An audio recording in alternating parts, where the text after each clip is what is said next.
વડોદરાથી સમાચાર આવી રહ્યા છે, જ્યાં ન્યૂઝ 18ના અહેવાલની મોટી અસર પડી છે। એમજીવીસીએલે જોખમી થાંભલા હટાવ્યા છે। રસ્તા પર આડેધડ વીજ થાંભલા ગોઠવવામાં આવ્યા હતા અને એ તેને લઈને ન્યૂઝ 18 ગુજરાતીએ થોડા દિવસ અગાઉ જ એક અહેવાલ પ્રસારિત કર્યો હતો। જોખમી થાંભલાનો અહેવાલ પ્રસારિત કર્યો હતો। કોયલી ઉડેરા રોડ ઉપરથી આખરે એમજીવીસીએલે આ જોખમી થાંભલાને હટાવ્યા છે। રસ્તા પર આડેધડ વીજ થાંભલાઓના કારણે નાગરિકોને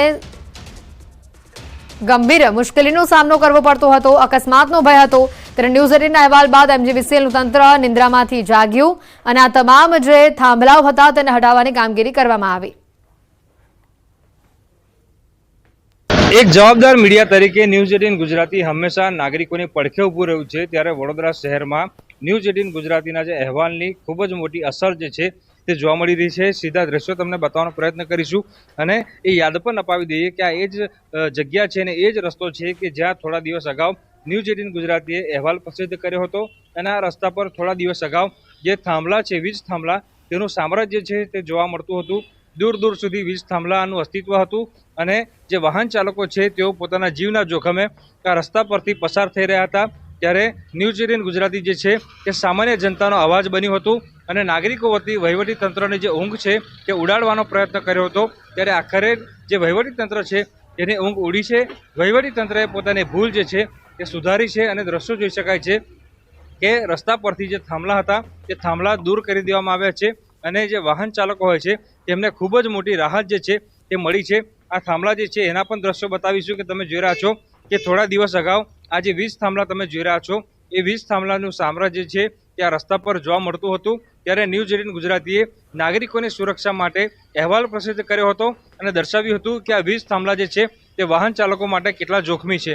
ત્યારે ન્યૂઝ 18 ગુજરાતીનો અહેવાલ જોયા બાદ વહીવટી તંત્રએ પોતાની ભૂલ સુધારી અને રસ્તા પરથી જે થાંભલા છે તેનું અસ્તિત્વ દૂર કર્યું છે। ત્યારે ફરી એક વખત ન્યૂઝ 18 ગુજરાતીના અહેવાલની વડોદરા શહેરમાં ખૂબ જ મોટી અસર જે છે તે જોવા મળી છે।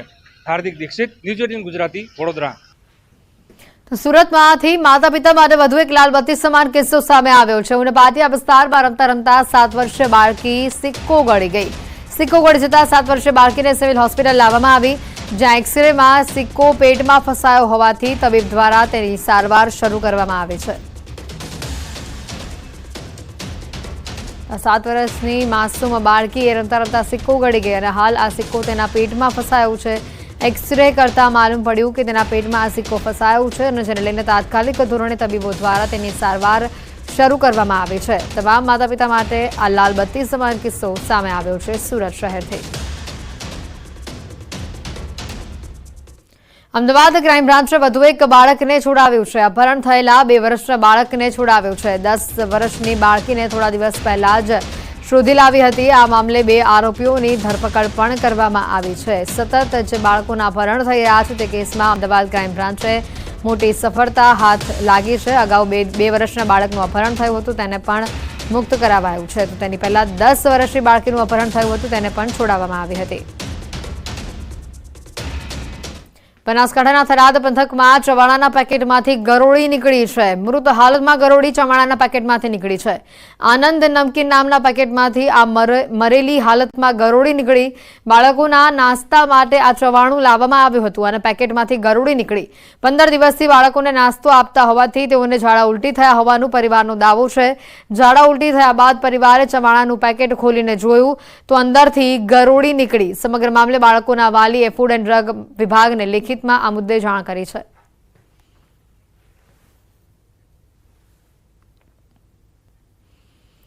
Anand Chikhodra night cricket tournament દરમિયાન મારામારી થઈ, અનેક યુવકને ગંભીર ઈજા પહોંચી। સલમાન વહોરા નામના યુવક પર ગંભીર રીતે હુમલો કરવામાં આવ્યો અને તે ઈજાગ્રસ્ત થયો।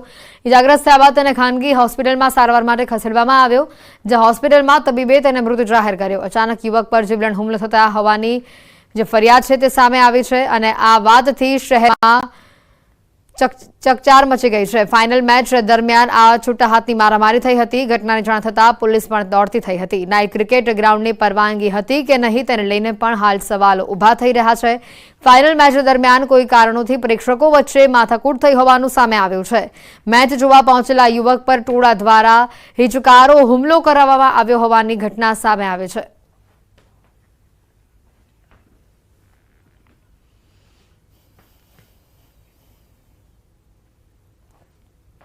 વડોદરાના ડભોઈમાં અસામાજિક તત્વો બેફામ બન્યા છે. ઘર પાસે પાર્ક કરેલી રિક્ષાને સળગાવી દીધી.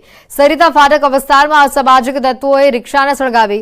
રાત્રિના 3 વાગે અસામાજિક તત્વોએ પેટ્રોલ નાખીને રિક્ષા સળગાવી. કુલ 3 લોકો મોટરસાયકલ ઉપર આવતા સીસીટીવીમાં કેદ થયા હતા. રિક્ષા સળગાવવાની આ સમગ્ર ઘટના સીસીટીવીમાં કેદ થઈ છે.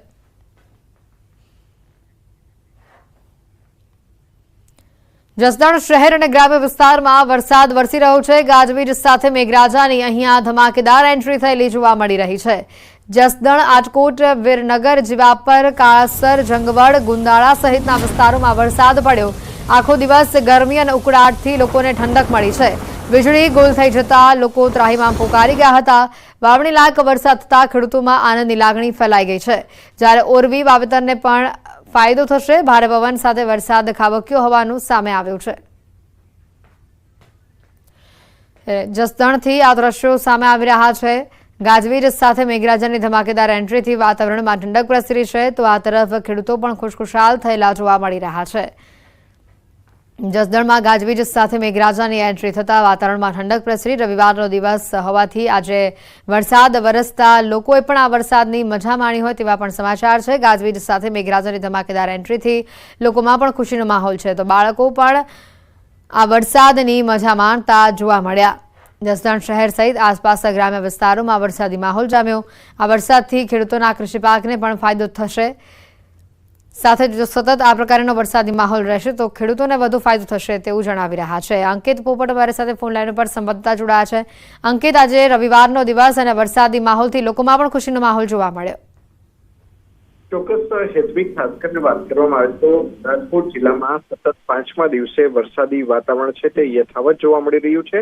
ખાસ કરીને વાત કરવામાં આવે તો જસદણ શહેર તેમજ જસદણ તાલુકા વિસ્તારની અંદર હળવેથી ભારે વરસાદ છે તે વરસ્યો હોવાનું છે તે સામે આવ્યું છે. સાથોસાથ ગાજવીજ પવન સાથે મેઘરાજાની ધમાકેદાર એન્ટ્રી થઈ હોય તે પ્રકારના દ્રશ્યો છે તે પણ ખાસ કરીને સામે આવે છે. ખાસ કરીને વાત કરવામાં તો જસદણ, આજકોટ, વીરનગર, જીવાપર, કાળાસર, જંગવડ, ગુંદાળા સહિતના વિસ્તારોમાં વરસાદ પડ્યો છે ને જેના કારણે લોકોને ગરમીમાંથી ભારે રાહત મળી હોવાનું છે તે સામે આવ્યું છે. તો સાથોસાથ જે પણ ખેડૂતો દ્વારા વાવણી કરવામાં આવી છે તેમનામાં પણ હરખની હેલી છે તે જોવા મળી રહી છે. જી હેતવી. બિલકુલ અંકિત, આભાર માહિતી બદલ. જસદણ શહેર સહિત ગ્રામ્ય વિસ્તારોમાં હાલ ધોધમાર વરસાદી માહોલ જોવા મળી રહ્યો છે. કૃષિ પાકને સૌથી વધુ સારો ફાયદો થશે તેવું હાલ ખેડૂતો જણાવી રહ્યા છે. મુંબઈના કાંદિવલીના પોઈસર વિસ્તારમાં 21 જૂને થયેલા માર્ગ અકસ્માતના સીસીટીવી સામે આવ્યા છે. પોઈસર વિસ્તારમાં કાર શીખનારે કારની સામેથી પસાર થતા લોકોને જોયા અને બ્રેકના બદલે એક્સિલેટર દબાવી દેતા અકસ્માત સર્જાયો. કાર કાબુ બહાર જતા ત્યાંથી પસાર થઈ રહેલી મહિલા સહિત 3 લોકોને ટક્કર મારી. તમામ ઘાયલોને નજીકની હોસ્પિટલમાં દાખલ કરવામાં આવ્યા હતા, જ્યાં એક મહિલાનું મોત થયું હોવાનું સામે આવ્યું. પોલીસે કાર ચલાવનાર વ્યક્તિ અને કાર માલિકની ધરપકડ કરી હતી. સુરતમાં અકસ્માત કર્યા બાદ કાર ચાલકે બુલેટને 3 કિલોમીટર સુધી ઢસડ્યું. કડોદરા નજીક કારે બુલેટને અડફેટે લેતા બાઇક ચાલક રોડ પર પટકાયો હતો અને કારના બોનેટ ઉપર બુલેટ ફસાતા કાર ચાલક માર પડવાના ડરથી ત્યાંથી ભાગી ગયો. કડોદરા 4 રસ્તા ક્રોસ કરી કામરેજ તાલુકાના ઉભેડ સુધી બુલેટને ઢસડીને લઈ ગયો. બુલેટને કારથી ઢસડીને લઈ જતો આ વિડીયો હાલ સોશિયલ મીડિયા પર વાયરલ થઈ રહ્યો છે. અકસ્માતમાં બુલેટ ચાલકને સામાન્ય ઈજા પહોંચી હોવાનું સામે આવ્યું છે. કાર ચાલક સામે લોકોમાં ભારે રોષ જોવા મળી રહ્યો છે.